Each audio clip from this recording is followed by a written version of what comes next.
किसका toughness level जानना है भाई? सीएमआई डेटा साइंस का। तो देखो ना पेपर, अब तुम्हारे लेवल पर डिपेंड करेगा ना।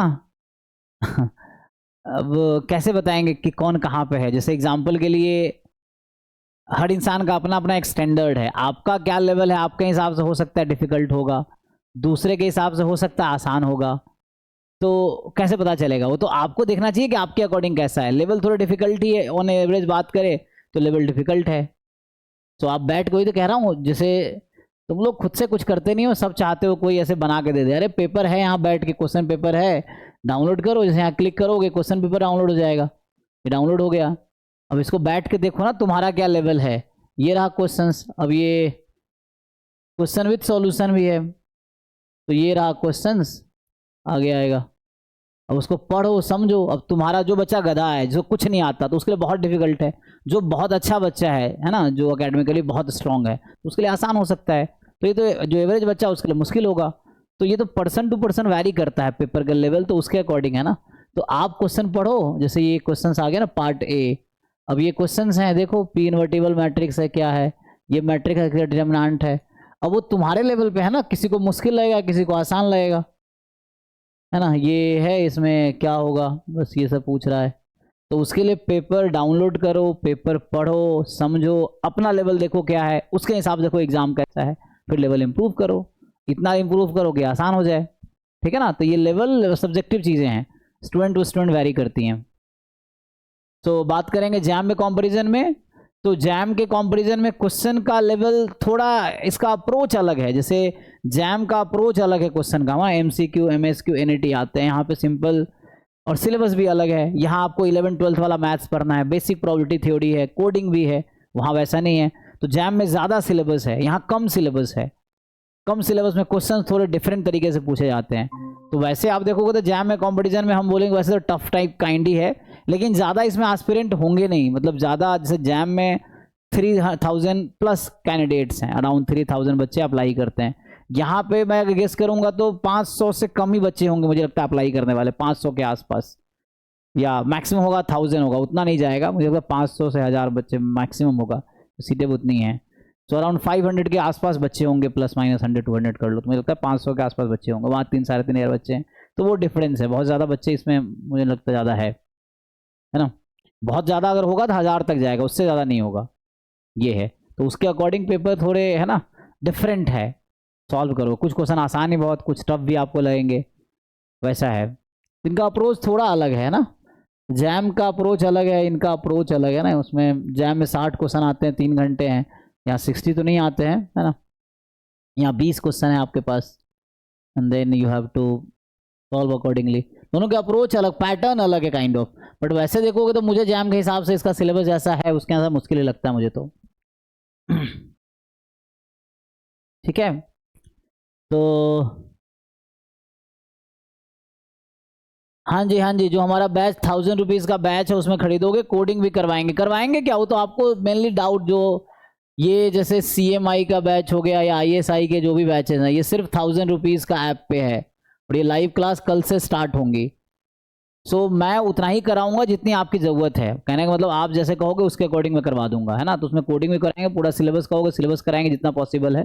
तो बच्चे के हिसाब से कि what do you expect from me. ये सिर्फ 1000 रुपीज़ का बैच है, आप ऐप पे जाके खरीद सकते हो, है ना। CMI का होगा, ISI में 3 कोर्सेस होंगे, MSTAT, MSQ MBA, और ISI क्या है, क्वान्टिटेटिव इकोनॉमिक्स, MSQE। तो ये है। तो कोई भी एक बैच खरीदोगे 1000 रुपीज़ का है, इसमें कोडिंग भी कहोगे तो करवाएंगे, वो तो बच्चे के हिसाब से, बच्चा कहेगा तो करवाएंगे। यस सर, मैंने जैम के लिए नहीं किया था प्रिपेयर, तो मुझे थ्योरी भी करना है और उसमें 11th-12th भी मैथ्स भी, इसके लिए सब के लिए भी कुछ बता दीजिए। अरे तो मतलब करना करो ना, मतलब क्या बता दूं, मुझे समझ नहीं आ रहा। सिलेबस तुम्हारे पास है, एक तो तुम लोग क्या शॉर्टकट ढूंढ रहे हो, जो सिलेबस है इसका, ये रहा सिलेबस। अब क्या चाहते हो, मैं तुम्हारे बदले पढ़ दूं? तो क्या बता दूं, ये रहा सिलेबस और ये रही किताबें, चाहो तो ये फॉलो करो, अगर फॉलो करना है ये गूगल करो, इसका PDF मिल जाएगा, बैठ के पढ़ो। ये है, यहाँ से भी कर सकते हो पूरा सिलेबस कंप्लीट, ये वाला पार्ट। नहीं तो जैसे ये AP GP HP है, तो 11th-12th का NCERT से उठाओ, JEE मेंस वाली कोई किताब चाहो तो उठाओ, उसके क्वेश्चंस करो, नहीं तो ये किताब उठाओ पढ़ो। तो वो तो तुम्हें करने से होगा ना। ऐसे क्या मतलब बताने का मेन क्या है कि इसमें क्या करना, सिलेबस कंप्लीट करना, कहीं से भी कर सकते हो तुम। चैट जीपीटी को ये कॉपी करके पेस्ट कर दो, उसको बोलो भाई इसका कंटेंट मुझे दे दो, तो वो समरी काइंड ऑफ फॉर्मूला बना के दे देगा। लेकिन मेन है फिर क्वेश्चन सॉल्व होने चाहिए आपसे।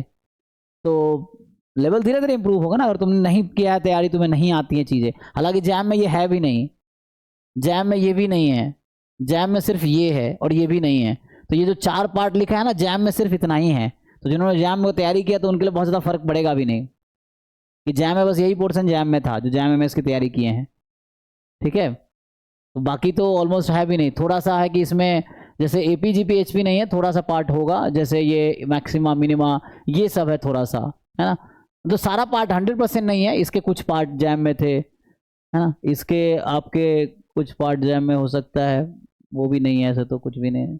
ये जैम का पार्ट में है क्या, सिलेबस छोटा सा है लेकिन इसको ढंग से पढ़ना पड़ेगा आपको। और जहाँ डाउट है मैं हूँ, पूछो ये चीज़ें तो उसके लिए पढ़ा सकता हूँ। नहीं तो JEE मेंस की किताबें उठा लो, उसको ये के टॉपिक कंप्लीट करो। ये सब ये दोनों JEE का ही है, 11th-12th का पार्ट है। ये थोड़े डिस्ट्रीब्यूशन प्रोबेबिलिटी बेसिक कोई भी प्रोबेबिलिटी की बुक उठा लो, गुप्ता कपूर वाली, उसमें भी हो जाएगा। एंड देन ये प्रोग्रामिंग के लिए ये वाली किताब है, तो मैं ये करवा दूंगा। ये इसमें क्या ही है, इसमें मेन तो आपको कोड लिखा रहेगा, आपको आउटपुट निकालना आना चाहिए, आपको कोड रन कराना आना चाहिए मैनुअली। कंप्यूटर रन करता है ना, तो कंप्यूटर रन करने से पहले एग्जाम में वो एक्सपेक्ट कर रहे हैं कि आपको कोड रन कराना आना चाहिए। तो वो तुम भी कर सकते हो, कहोगे तो मैं भी करवा दूंगा, है ना। उसके लिए यू कैन परचेज बैच, कल से क्लास स्टार्ट होगी, है ना। यहाँ पे जाओगे ऑलरेडी तुम्हें बैच मिल जाएगा, जैसे ये जो, ठीक है ना, अगर तुम सर्च करोगे ये जो हमारा है ना कोर्सेस वाला, तो इसमें सही आएगा 1000 रुपीज़ का ही होगा। नहीं, इसमें देखो CMI का बैच कहीं दिखेगा आपको, जैसे ना ISI किसका है, ये MSTAT का है, ये भी 1000 का है, ऐसे ही 1000 का ही होगा कोई। ठीक है, देखना पड़ेगा। ये जैसे MSQMS है लेकिन QME हो गया है अब, एंड ऐसे ही होगा। देखो CMI का भी होगा 1000 रुपीज़ का कहीं पे होगा, है ना, देखना सर पड़ेगा। क्यूई तो इकोनॉमिक्स वाला है ना? किसमें? क्यूई जो है, हाँ MSQE वो तो इकोनॉमिक्स का है ना? क्वांटिटेटिव इकोनॉमिक्स, उसमें जो मैथमेटिक्स और स्टैटिस्टिक्स अराउंड 50% है, तो उसके पार्ट में हेल्प कर सकता हूँ उसमें, ये है। सर वो पेपर बिना इकोनॉमिक्स से कर सकते हैं, जैसे कोई अगर स्टैटिस्टिक्स का बैकग्राउंड का है? कर सकते हो, तुम्हारे ऊपर, लेकिन बच्चे तो स्टैटिस्टिक्स वाले होंगे ना उसमें, ये है। सॉरी, इकोनॉमिक्स वाले होंगे ना उसमें तो। नहीं सर, मैं कह रहा हूँ इकोनॉमिक्स बिना पढ़े, सिर्फ मैथ्स और स्टैट्स के बेसिस पे। कर सकते हो, चाहो तो कर सकते हो, 50% ढंग से स्कोर करोगे, लेकिन वो इंटरव्यू में तुम्हें वो कर लेंगे ना, सीखना पड़ेगा तुम्हें, CMI कोर्स है ना, तो वो तो आपको सीखना पड़ेगा उसके लिए। MSc CMI डेटा साइंस, ये तो 1000 रुपये का ना ये कोर्स है जी, ठीक है। यहाँ पे 2 बना रखे, यही तो है ऑल कोर्सेस, हाँ। तो ये होगा 1000 रुपीज़ का है, ये अभी कल से स्टार्ट करेंगे। तो इसमें आपको 5000 फीस रखा था हमने, कम कर 1000 कर दिया है। इसमें मेनली जो सिलेबस में जो डाउट जो कहोगे टॉपिक पढ़ा सकते हैं, फिर PYQs करवा सकता हूँ। मेन है कि देखो तुम्हें एग्जाम देना है तो कोशिश करो तुम प्रिपेयर करो, और जहाँ जहाँ प्रॉब्लम है वहाँ मुझे बताओ हेल्प करने के लिए। तुम ये चाहोगे सर सब कुछ करा दे तो सर का एग्जाम निकलेगा, तुम्हारा नहीं निकलेगा। तुम्हारा तब निकलेगा जब तुम खुद वर्क करोगे। तो उसके लिए तुम्हें देखना पड़ेगा तुम किस लेवल पे हो, एग्जाम किस लेवल पे है, और वो कवर कैसे होगा। आपके पास अराउंड 80 डेज हैं आज से, तो ढंग से तैयारी करो। आप नहीं करोगे तैयारी, कोई और कर रहा है तो उनका सिलेक्शन होगा, ये है।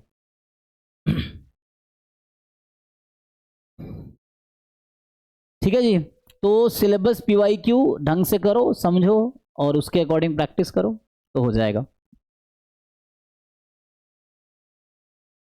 ठीक है जी, और कुछ? चलिए, थैंक यू, मिलते हैं।